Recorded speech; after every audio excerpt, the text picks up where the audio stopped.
मेरे प्यारे साथियों, कैसे हैं आप लोग। मैं आशा करता हूं कि आप लोग स्वस्थ होंगे, मस्त होंगे और पढ़ाई के लगन में व्यस्त होंगे।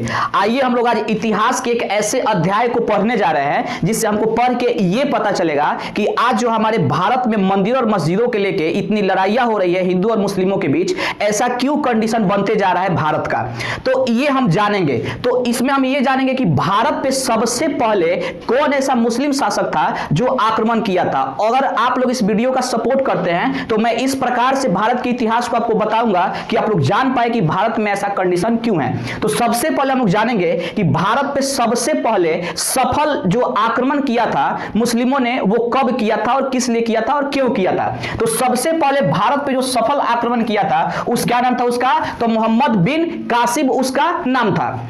अब हम यहां पे जान सकते हैं कि जब मोहम्मद बिन कासिम जब भारत पे आक्रमण किया था तो उसी समय हम मान सकते हैं कि भारत में मध्यकालीन भारत की शुरुआत हुई थी। ठीक है, तो भारत पे मुस्लिमों का जो आक्रमण हुआ था या विदेशी आक्रमण हुआ था तो वो तीन तरफ से हुआ था। हम लोग देख सकते हैं यहां पे कि भारत पर मुस्लिमों का आक्रमण या विदेशी आक्रमण तीन तरह से हुआ था। सबसे पहला जो आक्रमण हुआ था वो हुआ था आपका अरब आक्रमण, दूसरा जो हुआ था तुर्क आक्रमण हुआ था और तीसरा जो हुआ था अफगान आक्रमण हुआ था। तो याद रखिएगा कि सबसे पहले विदेशी जो आक्रमण हुआ था भारत पर या मुस्लिमों का जो आक्रमण हुआ था वो हुआ था आपका अरब आक्रमण।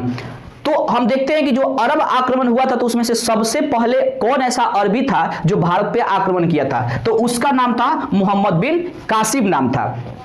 इसने भारत पर सफल आक्रमण करने वाला प्रथम अरब मुस्लिम मोहम्मद बिन कासिम था, यानी कि इसी ने भारत पे सबसे पहले आक्रमण किया था। और जानेंगे कि जब इसने भारत पे आक्रमण किया था तो इसने क्या क्या इसके चलते भारत में परिवर्तनें आई थी, जो कि जानना बहुत ही ज्यादा जरूरी है। हम देखेंगे यहाँ पे कि इसने सिंध प्रांत पर 712 ईस्वी में विजय प्राप्त की थी, यानी भारत में ही सिंध पर इसने 712 ईस्वी में विजय प्राप्त की थी। मोहम्मद बिन कासिम के आक्रमण के समय सिंध का शासक दाहिर थे। हम यहां पे अब आगे बढ़ते हैं कि जो ये अरब वासियों ने जो भारत पे आक्रमण किया था उनके आक्रमण करने का जो असली जो उनका सोच था, मकसद था, ध्येय था, वो क्या था। तो हम यहां पे देख सकते हैं कि अरब वासियों के भारत पर आक्रमण करने के तीन प्रमुख लक्ष्य थे। कितने प्रमुख लक्ष्य थे? तो तीन। तो हम इसमें देख सकते हैं कि उनका सबसे पहला जो लक्ष्य था वो क्या था, तो उनका उनका पहला लक्ष्य भारत पर अपार संपत्ति को लूटना था। यहां पे हम देख सकते हैं, ये आप लोग का कंपटीशन या आप लोग कंपटीशन के लिए भी पढ़ सकते हैं। अब मैं इतना आप लोग को मैंने विश्वास के साथ कह सकता हूं कि कासिम के बारे में अगर आप लोग यहां पे पढ़ लेते हैं तो इससे ज्यादा इसके बारे में कहीं नहीं आएगा। ठीक है, तो अब हम यहां पे देखते हैं कि जब अरब वासियों ने जब भारत पर आक्रमण किया था तो उनका तीन गो लक्ष्य था।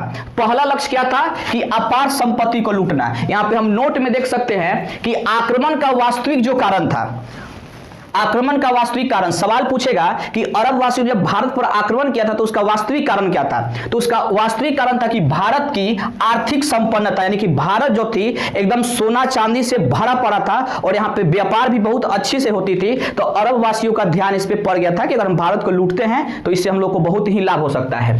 इनका दूसरा कारण क्या था कि उनका दूसरा लक्ष्य भारत में इस्लाम धर्म का प्रचार करना तथा मूर्तियों और मंदिरों को तोड़ना। तो हम देख सकते हैं कि भारत का जो आज कंडीशन है ये बहुत पहले ही शुरू हो चुकी थी, लगभग 712 ईस्वी में ही। तो हम देख सकते हैं कि इनका दूसरा कारण क्या था, तो दूसरा कारण था कि इस्लाम धर्म का प्रचार करना और मूर्तियों और मंदिरों को तोड़ना। तीसरा इनका कारण क्या था, तो उनका तीसरा लक्ष्य भारत पे अपना साम्राज्य स्थापित करना, यानी तीसरा उनका लक्ष्य था कि भारत पे हमको शासन करनी है। मैं आशा करता हूं कि वीडियो आप लोग को समझ में आ रही होगी।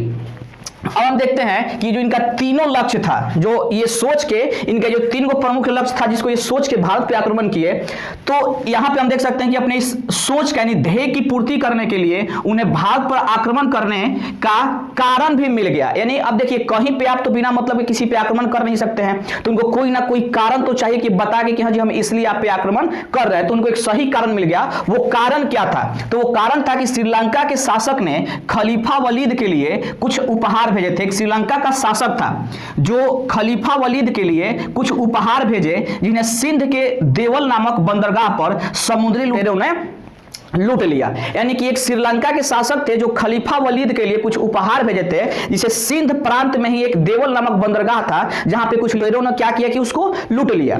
तो यहां पे क्या हुआ कि जो ईरान के जो शासक खलीफा थे वो सिंध के जो राजा थे दाहिर से उनसे मदद मांगे और वो मदद करने से मना कर दिए, जिस कारण ये मौका मिल गया कि वो भारत पे आक्रमण कर सकते थे। तो यही एक उनको ये कारण मिला। तो वही चीज यहां पे लिखा हुआ कि सिंध के शासक दाहिर ने सहायता करने से क्या कर दिया, मना कर दिया, और खलीफा वलीद ने ईरान के शासक अल आजाज को भारत पर आक्रमण करने हेतु कहा। तो अब सवाल आता है कि ये खलीफा का बात ईरान के शासक क्यों माना?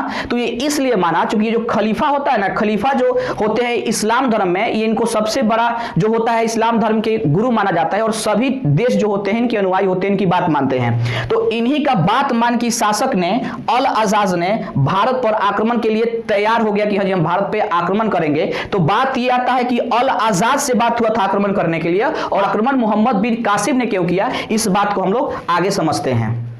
खलीफा वलीद ने जैसे ही ईरान के शासक अल आजाज को भारत पे आक्रमण करने के लिए कहा, तो वो तैयार हो गया भारत पे आक्रमण करने के लिए, और उसी का भतीजा था और दामाद था अल आजाज का, जो ईरान का शासक था जिसका नाम था मोहम्मद बिन कासिम। तो मोहम्मद बिन कासिम जो था वो अल आजाज का भतीजा पहले था और उसके बाद उसका दामाद बना, और उसी ने मोहम्मद बिन कासिम से भारत पे आक्रमण करने के लिए कहा। और 712 एडी में मोहम्मद बिन कासिम ने सिंध पे आक्रमण कर दिया। कब किया मेरे प्यारे साथियों? तो 712 ईस्वी में, याद रखिएगा। मोहम्मद बिन कासिम अल आजाज का भतीजा और दामाद था, जो अभी आप लोग को बताए हैं, पहले भतीजा था और बाद में पसंद आ गया तो उसको दामाद बना लिया। बौद्ध भिक्षुओं ने मोहम्मद बिन कासिम की सहायता की थी। ठीक है, इस आक्रमण की जानकारी चचनामा से मिलती है। इस आक्रमण की जानकारी हम लोग किससे मिलती है? चचनामा से। और चचनामा जो था, जो चच थे दाहिर के पिता का नाम था। चच जो था दाहिर के पिता का नाम था। ये पुस्तक जो है चचनामा, इसकी लेखक कौन है इसकी जानकारी नहीं है कि इस चचनामा नामक पुस्तक को किसने लिखा था। फिर हम लोग आगे बढ़ते हैं। मोहम्मद बिन कासिम सिंध, मुल्तान एवं बहमना शाह आदि को जीता, किंतु वो अधिक आगे नहीं बढ़ पाया। गुज्जर प्रतिहारों ने अरबों को पराजित किया। जैसे वो आगे बढ़े तो गुज्जर प्रतिहारों से उनका युद्ध हुआ और अरबों को वहां पे हार का सामना करना पड़ा। एक बहुत ही फेमस कर है और ये लगभग हर एक क्लास में ये पूछ ही देता है कि हाँ जी जजिया कर क्या है। कंपटीशन ही पूछ सकता है कि जजिया कर की शुरुआत किसने की थी। तो जजिया कर का शुरुआत किया था किसने? तो मोहम्मद बिन कासिम ने। एक बार और सुन लीजिए, भारत में सबसे पहले जजिया कर की शुरुआत किसने किया था? तो मोहम्मद बिन कासिम ने किया था। अब हम जानते हैं कि ये जजिया कर है क्या। ठीक है, तो हम जान लेते हैं कि ये जजिया कर क्या है। तो यह एक राजनीतिक कर होता है। क्या होता है? यह एक राजनीतिक कर होता था जो गैर मुसलमानों से, गैर मुसलमान का मतलब यह हो गया कि जो लोग मुसलमान नहीं थे उन लोगों से लिया जाता था। जैसे हिंदू, बौद्ध आदि पर यह कर लगाया जाता था। यह कर मुस्लिम राज्य में रहने वाले गैर मुस्लिमों से वसूला जाने वाला एक सालाना कर था। यानी कि जो भी मुस्लिम शासक होता था, क्योंकि आप लोगों को सबसे पहले ही बताए हैं कि जो इनके आक्रमण करने का वो सबसे बड़ा जो लक्ष्य था कि हाँ जी भारत में इस्लाम का प्रचार और प्रसार करना है। ठीक है, तो प्रसार और प्रचार कैसे हो सकता है? तो जो लोग इस्लाम को मानने वाले नहीं थे उनसे जजिया कर वसूला जाता था और बहुत ये मोटा कर था, माने बहुत अधिक मात्रा में लिया जाता था ताकि जो लोग हैं परेशान होके और कन्वर्जन हो जाए। इसीलिए भारत में सवाल भी उठता है कि आज जो भारत में परसेंट जो मुस्लिम है वो पहले के कहीं ना कहीं हिंदू ही हैं। यही सबसे उन लोग को दबाया गया, अत्याचार किया गया, तो वो लोग कन्वर्जन को स्वीकार किए। तो ये क्या होता था कि बहुत लोग ऐसे होते थे कि जो जजिया कर दे देते थे अपनी धर्म की रक्षा करने के लिए, और कुछ लोग नहीं दे पाते थे तो उनको हिंदू से मुस्लिम बनना पड़ता था। तो इसका मकसद, अभी जो कर था जजिया कर, इसका मकसद क्या था? तो गैर मुस्लिमों को तिरस्कार के अधीन रखना, यानी उनका तिरस्कार करना, उनको छोटा दिखाना और इस्लाम की ताकत बनाए रखना और बताना कि इस्लाम धर्म कितना मजबूत है। ठीक है, जजिया कर देने के बाद गैर मुस्लिम लोग अपने धर्म का पालन कर सकते थे। यानी कि अगर आपको अपने ईश्वर को पूजना है, उनका आराधना करना है, तो ये कर आपको देना पड़ेगा, तभी आपको अपने धर्म का पालन करने की स्वतंत्रता थी, और नहीं तो आप अपने धर्म के पालन नहीं कर सकते थे। इस प्रकार हम कहें तो ये एक प्रकार का धार्मिक कर भी हो सकता है। तो ये था हमारा जजिया कर। तो मैं आशा करता हूं कि ये जजिया कर आप लोग को समझ में आया होगा। जजिया कर को लेकर सख्त नियम थे, यानी कि किसी भी तरीका से जजिया कर को जमा करना ही है, नहीं करने पर दंडित किया जाता था, और जो दंड दिया जाता था बहुत ही बिजोड़ दंड दिया जाता था। अब हम देख सकते हैं यहाँ पे कि मोहम्मद बिन कासिम ने सिंध में मकतम यानी मकतब आप लोग जानते हैं कि इस्लामिक शिक्षा देने के लिए ये एक स्कूल है मान सकते हैं, और प्राथमिक स्कूल है। तो ये भी क्वेश्चन पूछ सकता है कि भारत में सबसे पहले मकतम की शुरुआत किसने की थी? तो मकतम की शुरुआत किया था तुम्हारा मोहम्मद बिन कासिम ने। किसने किया था? तो मोहम्मद बिन कासिम ने। मोहम्मद बिन कासिम की मृत्यु 18 जुलाई 715 ईस्वी को। मोहम्मद बिन कासिम की मृत्यु कब हुई थी? तो 18 जुलाई 715 ईस्वी को। देखिए 712 में इसने हमला किया और 715 में इसकी मृत्यु हो गई। और इसकी मृत्यु कैसे हुई थी? तो बैल की चमड़ी में लपेटकर दमिश्क भेजे जाने के बाद इसके दम घुटने से इसकी मृत्यु हो गई थी। दमिश्क यानी कि जो आज सीरिया की राजधानी है। तो भारत पर सबसे पहली बार मुस्लिम आक्रमण हुई थी जो मोहम्मद बिन कासिम ने 712 ईस्वी में किया था, और माना जाता है कि 712 से 715 तक उसने भारत में शासन किया था।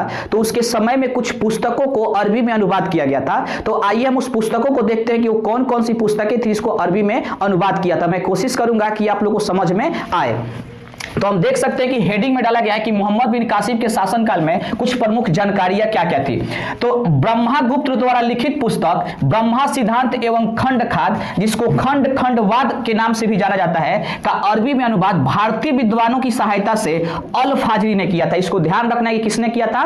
अल फाजरी, जो ब्रह्मगुप्त के द्वारा लिखित 2 पुस्तक थी। इसका नाम था ब्रह्मा सिद्धांत एवं खंड खाद। हम आगे बढ़ते हैं। ब्रह्मा सिद्धांत का अरबी नाम इल्म उल साहिब रखा गया था। इसका क्या नाम रखा गया था ब्रह्मा सिद्धांत का? तो इल्म उल साहिब। तथा खंड खाद जो पुस्तक थी जो ब्रह्मगुप्त के द्वारा लिखा गया था, इसका अरबी नाम था अल अरकंद रखा गया था। क्या रखा गया था? अल अरकंद। नाम थोड़ा सा टेढ़ा है, लेकिन कंपटीशन निकालना है तो आप लोग को याद करना पड़ेगा। फिर हम देख सकते हैं कि खगोल शास्त्र पर एक आधारित पुस्तक थी जिसका अरबी में नाम रखा गया था किताब उल जीज। इसकी रचना किया था किसने? अल फाजरी ने। किसने इसका रचना किया था? तो अल फाजरी ने। इस प्रकार हम देख सकते हैं कि अल फाजरी ने 3 पुस्तकों की रचना की, अरबी में अनुवाद किया, जिसको हमको याद करने में आसानी होगी। फिर हम आगे देख सकते हैं कि किताब फुतुल अल बलदान। क्या नाम है किताब का नाम? तो किताब फुतुल अल बलदान का लेखक बिलादुरी है। कौन है? बिलादुरी। याद रखिएगा, किताब फुतुल अल बलदान का लेखक कौन है? तो बिलादुरी। ठीक है। पंचतंत्र जो एक फेमस किताब है, पंचतंत्र जो एक फेमस किताब है जिसके लेखक है पंडित विष्णु शर्मा। कौन लेखक है? पंडित विष्णु शर्मा। और माना जाता है कि किसके शासनकाल में किताब लिखा गया था? तो लिखा गया था चंद्रगुप्त मौर्य के शासनकाल में। इसका भी अरबी में अनुवाद किया गया है। और कब किया गया? तो 8वीं शताब्दी में। कब किया गया था? याद रखिए, पूछ लिया कि पंचतंत्र का अरबी में अनुवाद कब किया गया था? तो 8वीं शताब्दी में किया गया था। और किसने किया था? तो उसका नाम था इब्न अल मुकफ्फा। थोड़ा नाम टेढ़ा है, इब्न अल मुकफ्फा ने किया था। और पंचतंत्र का अरबी नाम जो है, पंचतंत्र का अरबी नाम, उसका नाम है कालीला या कलिया। याद रखिएगा, शॉर्टकट में याद रखिएगा, कलीला या कलिया भी कहा जाता है इसको। कलीला व दिमना या कलिया व दिमना, इस प्रकार इसका 2 नाम है। तो आई होप ये वीडियो आप लोगों को समझ में आई होगी। अगर आई है तो वीडियो को सपोर्ट करें, चैनल को सब्सक्राइब करें, लाइक करें, शेयर करें। धन्यवाद।